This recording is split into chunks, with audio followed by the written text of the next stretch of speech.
Thank you. Thanks for coming. I'm a little bit soft-spoken, so sorry if you can't hear. Maybe come close. But I want to also quickly just acknowledge my appreciation for 108, their staff. It's been an exceptionally friendly, fun, kind of low-stress process here. And so I think a big collaborator, unsung and unspoken collaborator in this work is just like the gallery itself. So thank you very much. Those are my snaps to them. And then also special snaps for Hannah, and then also I was joking at the intro, my business partner, Brett, or as I call him, Big Breezy over there. So we run an architecture practice, and I was speaking with someone earlier. We essentially, we kind of distinguish ourselves as an architecture studio, which a lot of people is like, what's the difference there? But we say we're an architecture studio as opposed to an architecture office. And what that really implies is that we develop our work, our ideas through a studio practice, and in that we kind of overlap and align with fine arts, design, through our studio-based methodologies. And what that really kind of practically turns into is that we like to draw things, we like to make things, we like to make models. And from those, we usually are not working, when we're working with clients, we're not necessarily working to develop representations of their future, like a rendering, so to speak, but we're trying to generate things that allow a variety of different folks to kind of enter into and collaborate with the development of the work. And so art objects, models, drawings, mock-ups, things like that allow for a really wide spectrum of like input and engagement and contribution intellectually to what the work is. And so that's ultimately why we make them. And we'd say that's probably different from an office-based practice, which essentially is primarily maybe concerned with like office-based machines or like the clerical budgetary nature. Our histories have kind of overlapped with all kinds of different practices. And so we've been working together for decades, but now in this current affiliation for about 3 years. And so, and in doing that, like I joked earlier, we have 100% attendance from our studio here. It's Brett and I, so we work as a twosome. And in that work, like we are actually drawing everything. We don't really delegate our work to large offices, or our large office. And so, anyways, and so all of that kind of comes together. One more bit of intro, and then we're going to share some time with Hannah here too.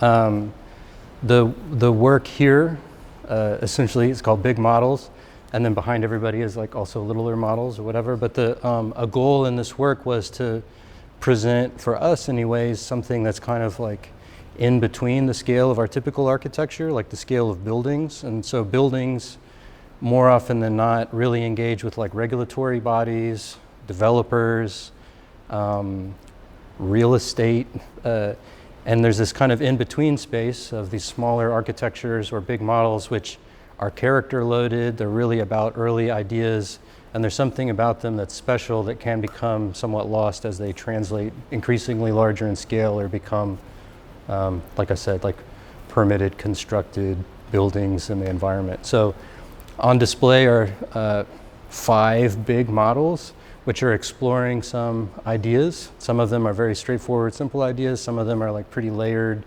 kind of media construct ideas. In this work, I'm also, and have been for a long time, really interested in printmaking in a studio practice, kind of overlap. Printmaking because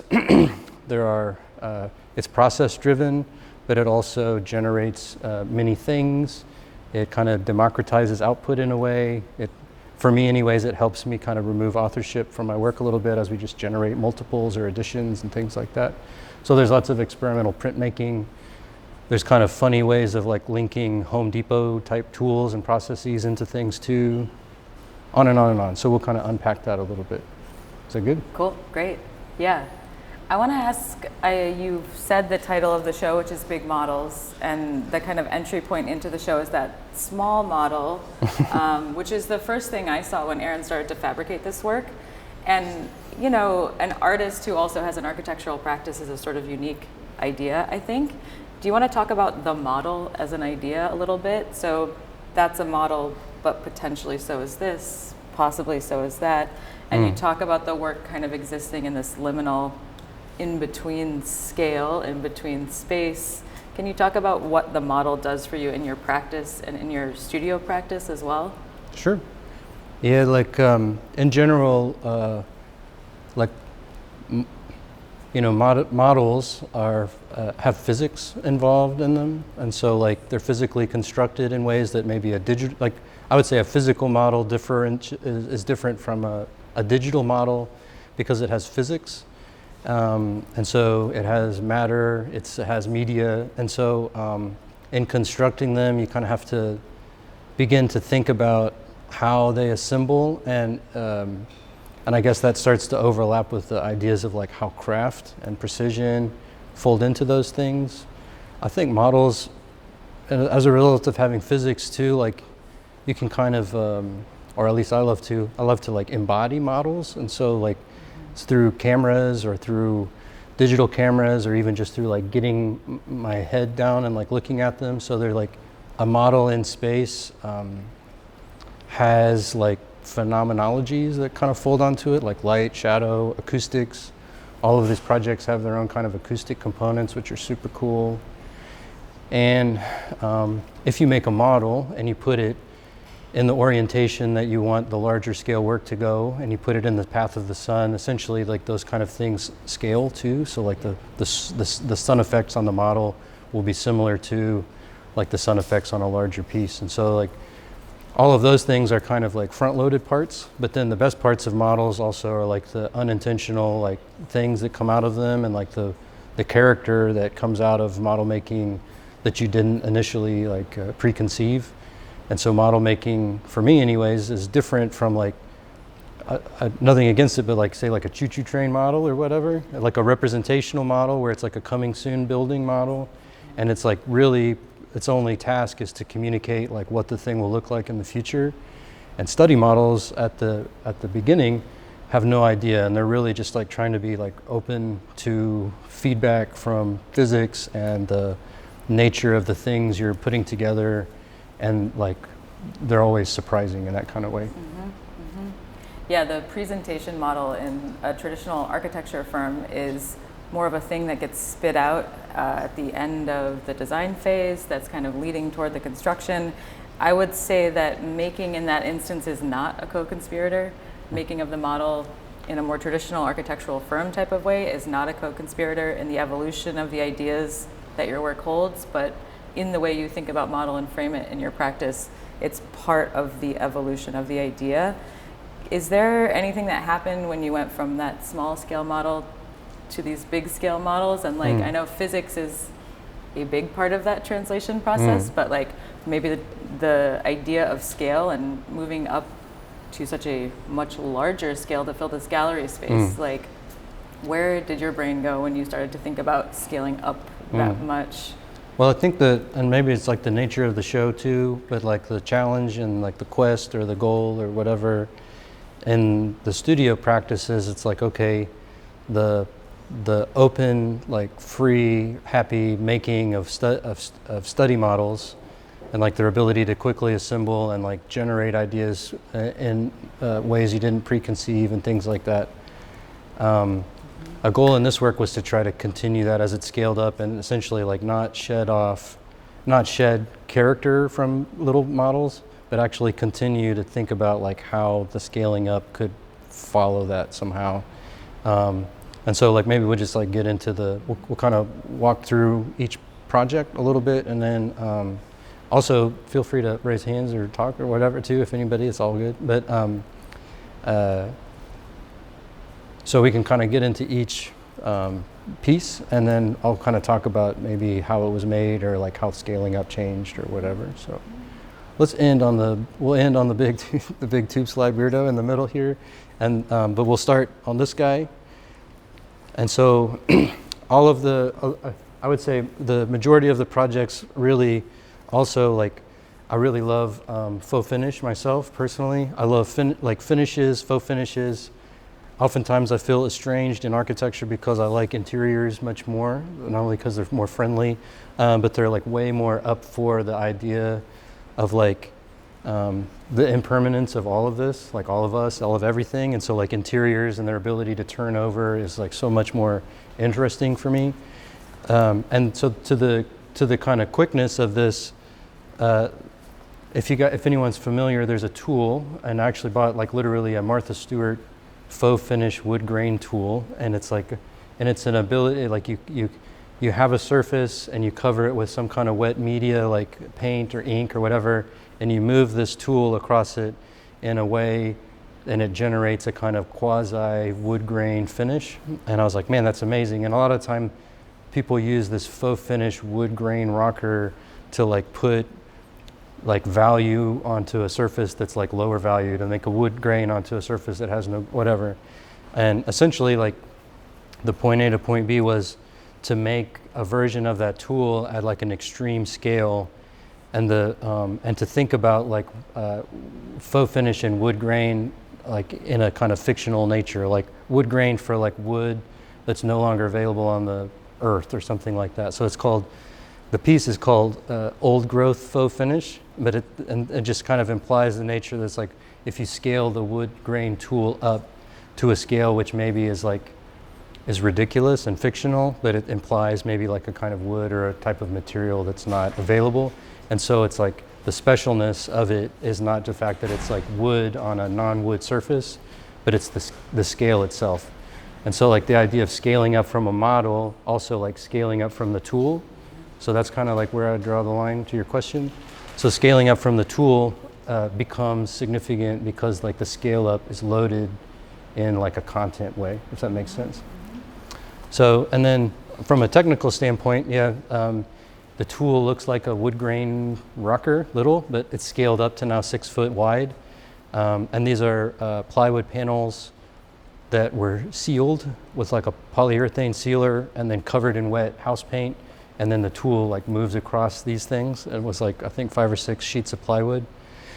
Yeah, and then they're not book matched like in an interiors kind of pattern way, but like the idea that you could then not just have them be done as panels, but like do something with the panels. So they're kind of like, it's not really like a lenticular, but it's like the fold was meant to make it kind of formal and more three-dimensional, of course, but also like, so have shadow and then have like acoustic qualities and things like that if you kind of get in the little pockets, so.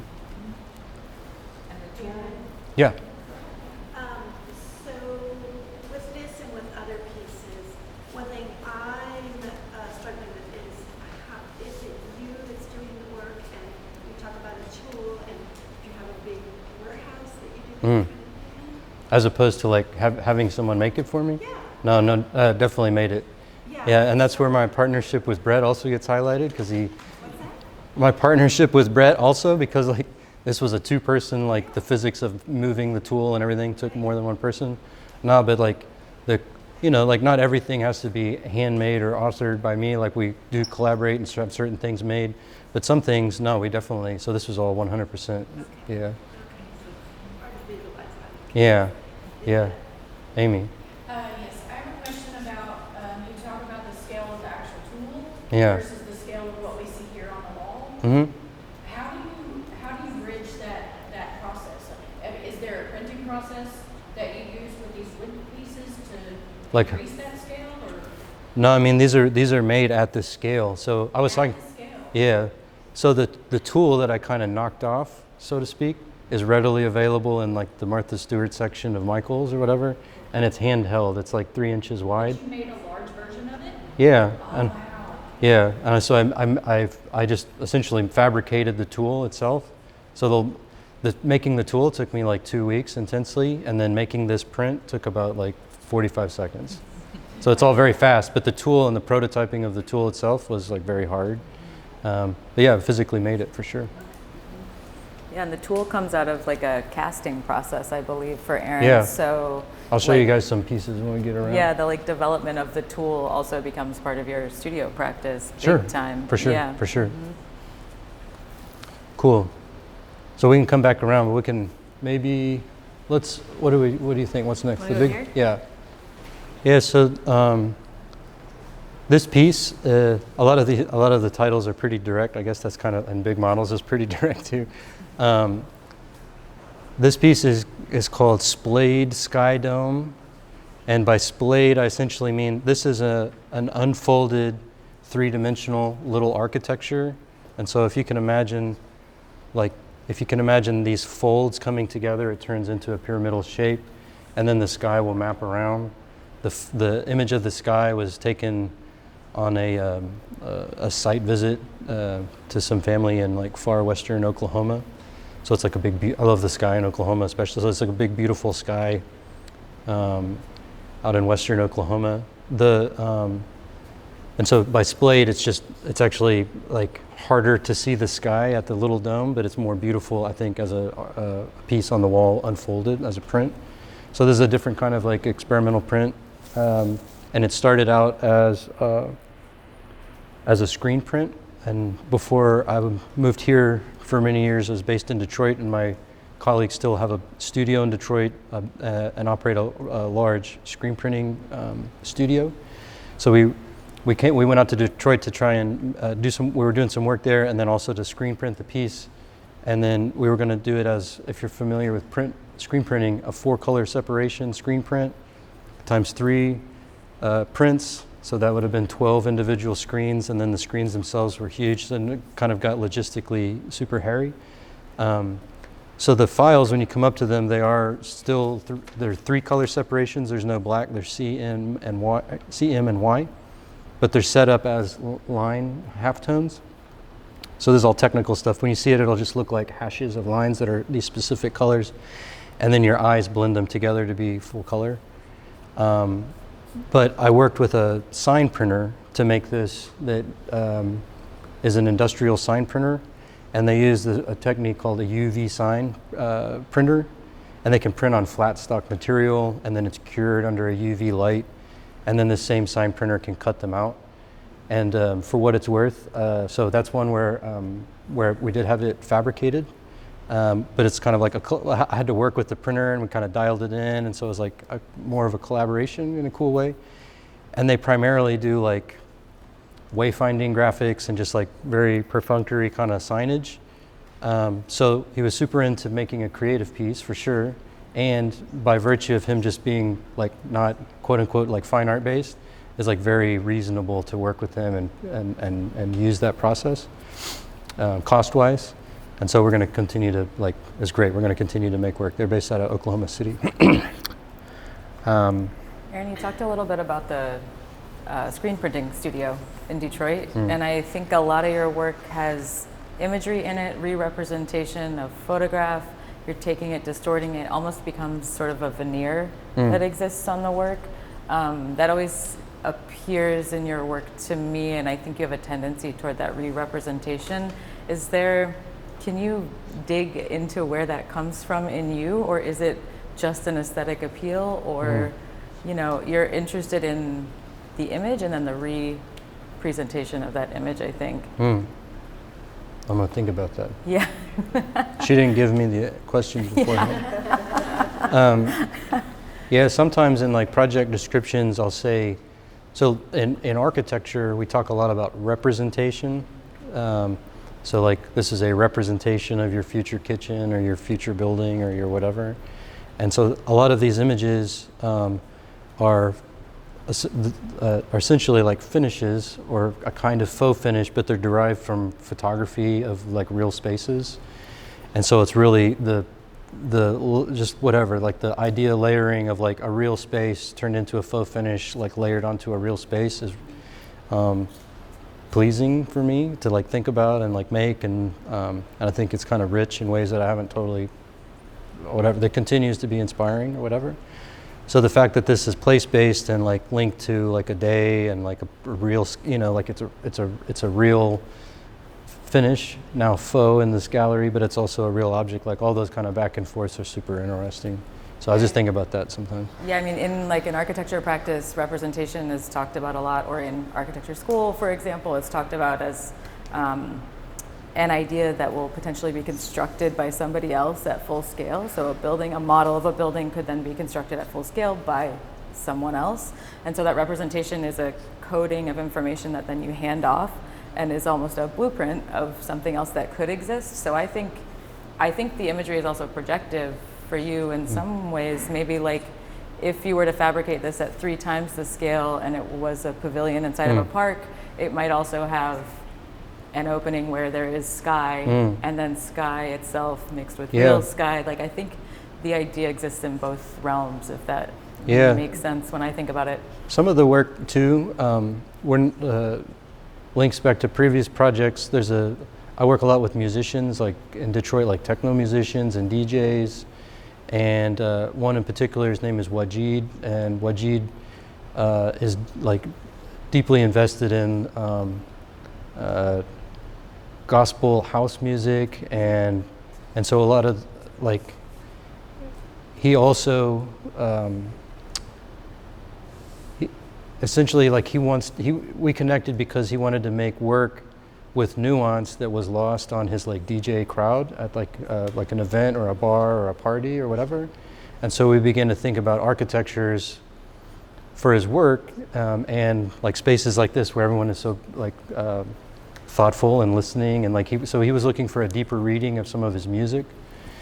And so he was thinking about gospel house, and he wanted to explore themes of his own like history in the Black church that he did not feel like were appropriate to kind of present in like a club setting.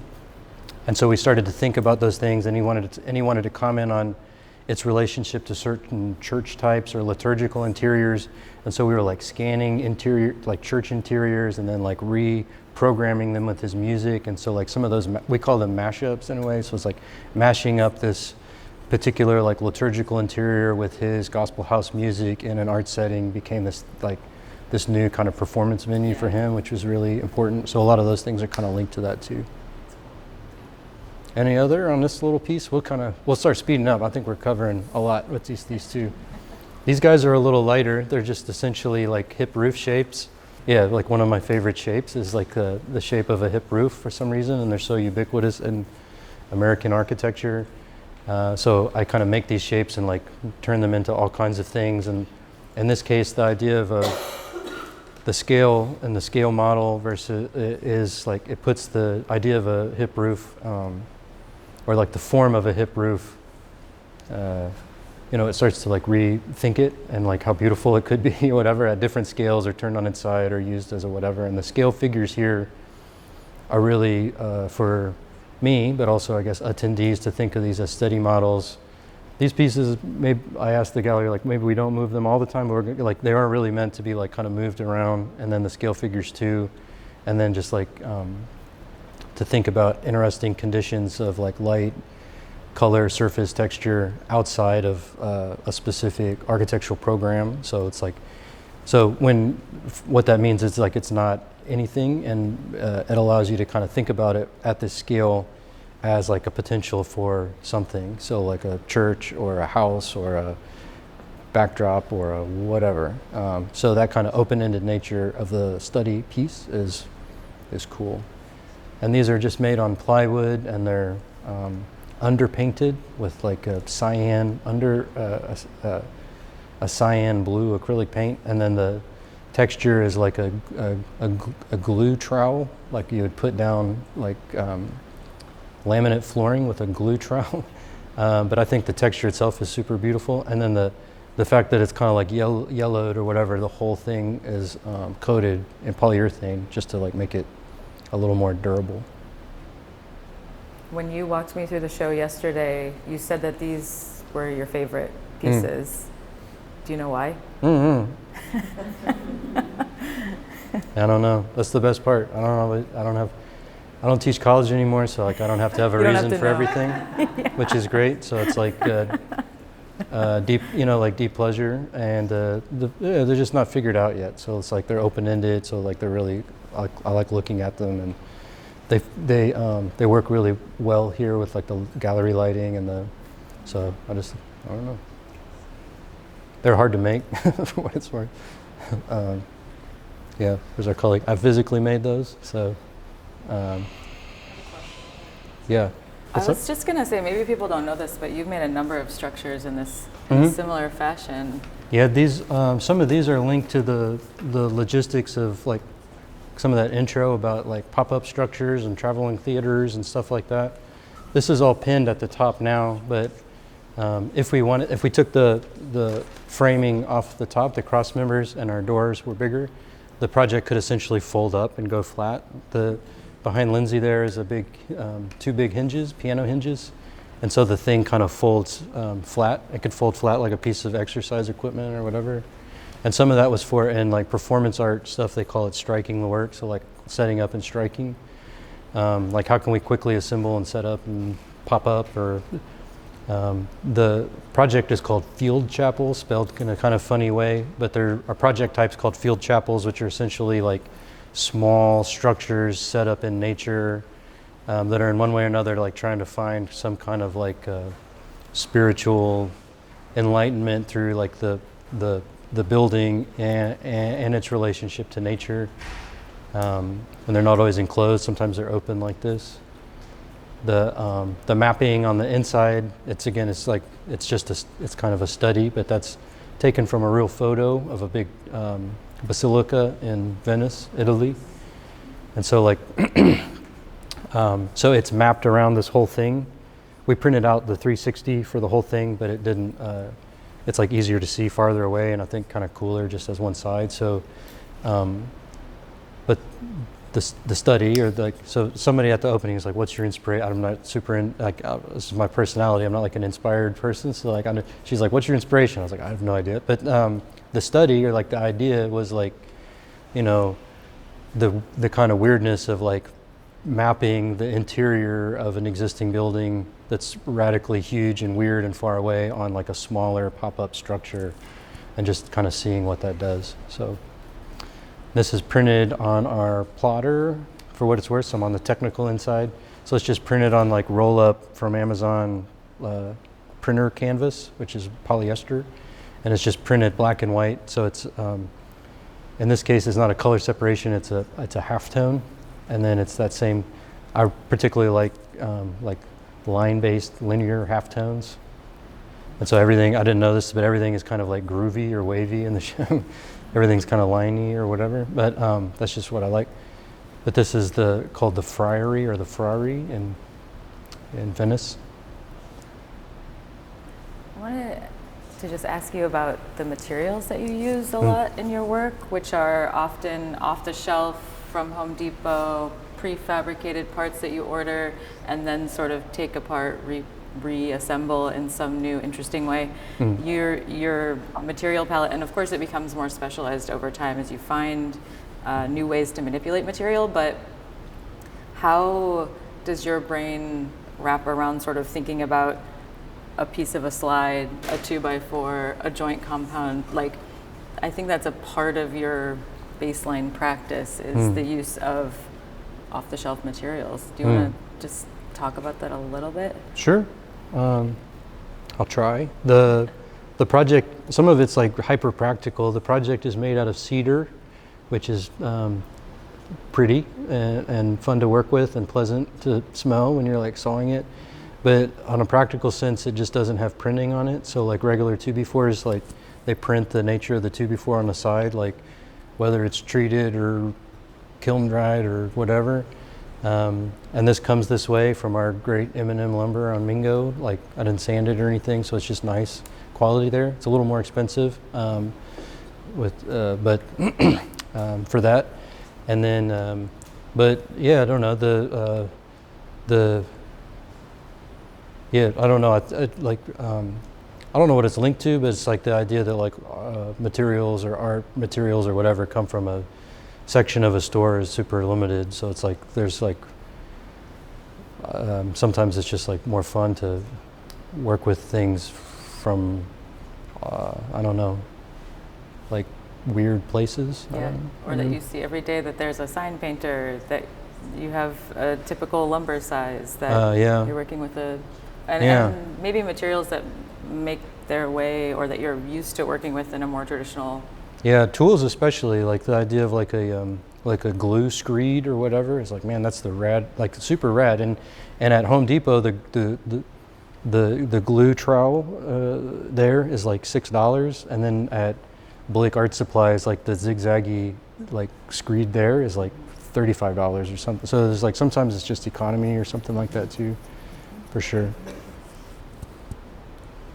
So if these are all existing as big models or small architectures at that kind of half scale, do you think they will feed back into your practice? Oh yeah. Yeah. We just finished an environmental graphics package for Kiefer Public Schools, and so we've done this kind of we show sometimes these things as like proof of concepts in an ambiguous way, like what if we use this piece onto, so it just generates effects in a lot of ways, and so those effects can be like parted out and applied in really specific projects or contexts. And so Kiefer has like humongous like halftone stickers all over their high school now, which is great. And so we're grateful that they were able to like get weird with us on that kind of stuff. But it might be also like the texture of that, like it's difficult to, and another reason about the physics of the stuff, like it's super difficult to describe, but like if you can put it on the table and be like, let's talk about this texture on your wall, it's a cost savings as opposed to like an upholstered wall cover, you know, like it's like, they're like, oh, that's beautiful, that's cool. And you're like, yeah. So sometimes they're like that. They're like front-loaded mock-ups or something. Will you also talk about the siting of the work in the gallery? You're an architect. You think about site, you think about place, how things are positioned next to the window, the way that light comes in. Was site specificity, I mean, you obviously were hyper considerate about it when you built the tiny scale model.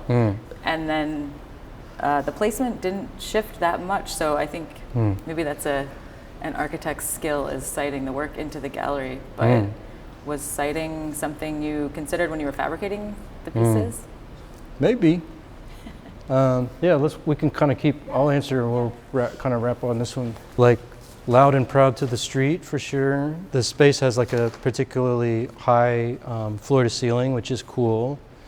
How do you fill a gallery, but then not have to like overload it with a lot of projects? From my standpoint, I was like, I don't want to make a lot of projects, and so I was like, oh, the timber frame project would be beautiful in the middle because you could see it through the glass. And it could fill the volume and people could kind of circulate around it. 2 wall-based pieces, they have really beautiful display walls here on the south side. And so that just kind of oriented those two. And then the tube slide structure, yeah, just like, of course, let's put it right up front and then by the window. So some of that stuff, but just to kind of move around and things like that. This project is called Tube Slide Bundle. Again, these are like kind of literal titles, but it's you can kind of also look at like a littler version here, but the bundling, there's like and a lot of this stuff, like there's like some cool geometries going on, I think, or like I love geometry personally, and that was an entry point to architecture for me. And was literally geometry, but in this case, it's like the geometry of like, if you gather like 2 cylinders in your hand, they'll roll. If you gather 4 cylinders in your hand, they'll roll. But there's like sweet spots, and so there's like 3, and if you gather 3 in your hand, they all seek a centroid of like the geometry, and they'll gather into a structural bundle like really perfectly. And so there's like. I've used that in work for like literally structural bundles, columns, things like that, because they don't roll. They all try to seek the center. And so like, as I see my children playing and I like look at the playground equipment, I'm like, man, these are like, they're so ugly a lot of time too. But like, I'm like, man, these are also like, they're all just components. They're just like chunks of things. And I was like, man, we could reconfigure them. And you know, like the only thing you know, like in a play slide, of course, like you slide down it, but then quickly, like the kids are like yelling in them and like goofing with the acoustics, or they're like laying at the bottom and they're like peekabooing around or whatever. And so these pieces, though they're kind of low, they're really meant to like lay in and sky gaze. And then I hope my friend Dave is going to put some music in them, because they're also like acoustically very weird and cool, and so you can kind of listen to music in them and they're like acoustically very special. And so all of those things are like really, so it's like all of just like the kind of like the cool architectural things about a tube slide that I just really love, like great architecture. It's like got interesting qualities to it, like acoustically, it moves your body around in interesting ways. It has interesting relationship to natural light, all that kind of stuff.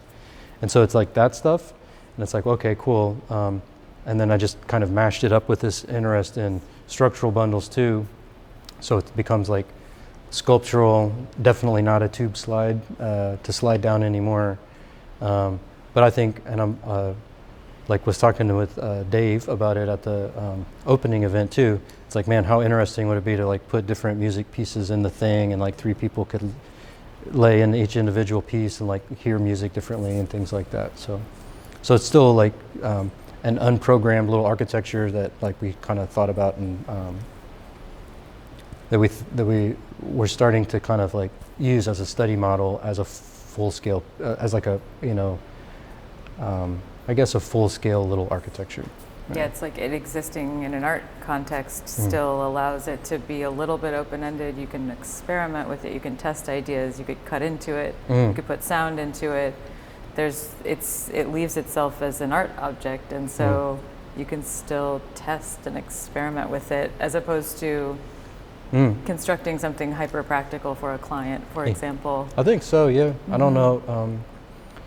So I don't know how drag and drop this would be onto like a particular project, but like it's still one that's like, it's like generates good architectural ideas, and then those ideas and that kind of thinking can fold over. Some of it's super practical. We bolted it together. We had to make the little like sled things underneath so that it could rest up a little bit higher. And then the rugs, they look kind of arty, but like there's some gaps in the sled as like the physics mess this thing around, so like the rugs kind of help cover it up and look cool. So that's the scoop there.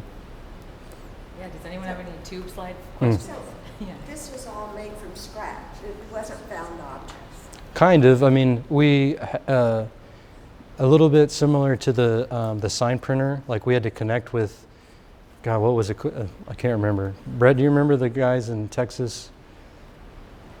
Whatever. It's like gooberplaystructure.com or something. Anyways, we called around and we were trying to find somebody that had that was willing to collaborate with us, that could not hang up the phone when we said we wanted to do something different, and then that would give us a deal on the parts too, so that we didn't get hit with like a retail sticker. It was like, we want to do this.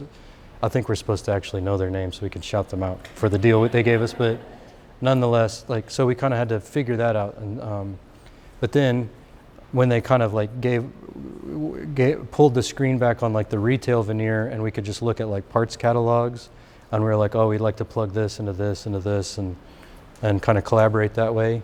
And so like the fabrication and the prototyping was in like, they're like, well, that part's not supposed to go to that part. And I was like, we get it, you know, we're doing this different thing. And they're like, oh, okay. So yeah. What's that? Done right. Yeah, done right. Done right. Yeah, D-U-N. That's great. Space R-I-T-E. So yeah. So any other questions?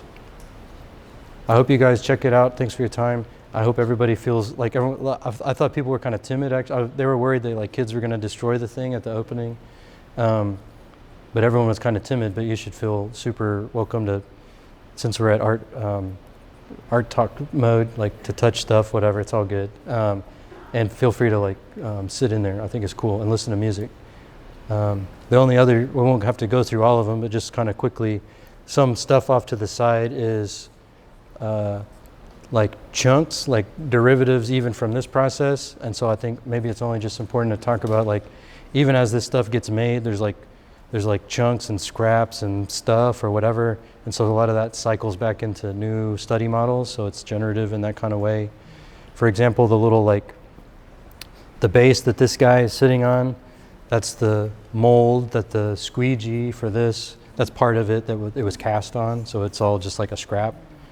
And you can tell the scraps from the roof piece and just various models and stuff like that.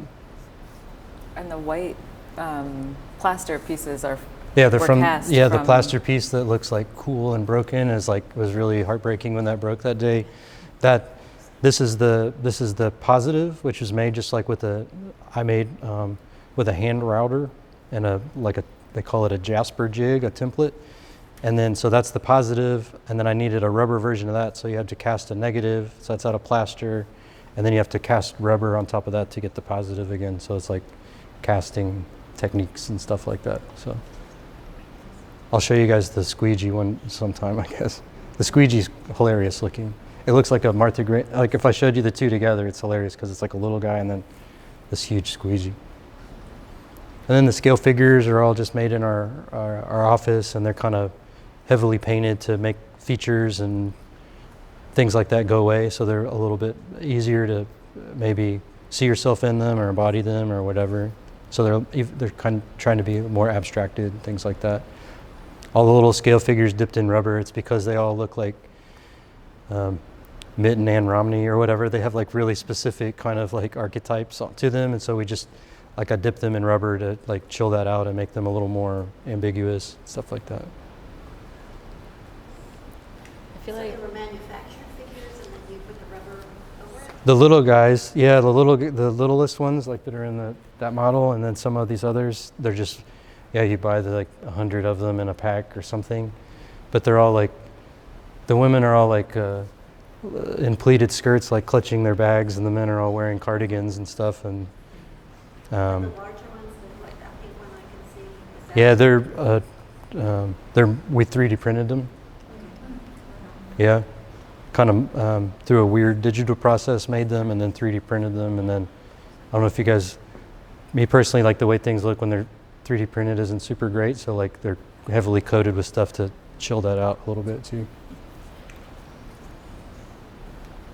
Yeah, I think your practice, Aaron, is like, Aaron makes some of the most practical work and some of the most experimental work that I've ever seen. Like seeing those worlds come together, he can figure out any problem and he can also go into outer space. And so like, I think seeing the worlds of art and architecture collide, understanding that both those things can exist in both spaces, like there's a lot of mashups, as Aaron likes to say, happening between your practical world and your kind of out there experimental brain, and it's like super cool to see those things come together here in the gallery. And like this work for me has already generated like a bunch of new ideas for my own practice, and I'll go feed that back into my world. And like, so I think the articulation of the idea at this scale is super cool to see. Thank you. Yeah. Thanks everybody for your Yeah. time. I'm gonna hang out if you want to talk one-on-one. So thank you. Thank you, Hannah. Yeah, thanks guys.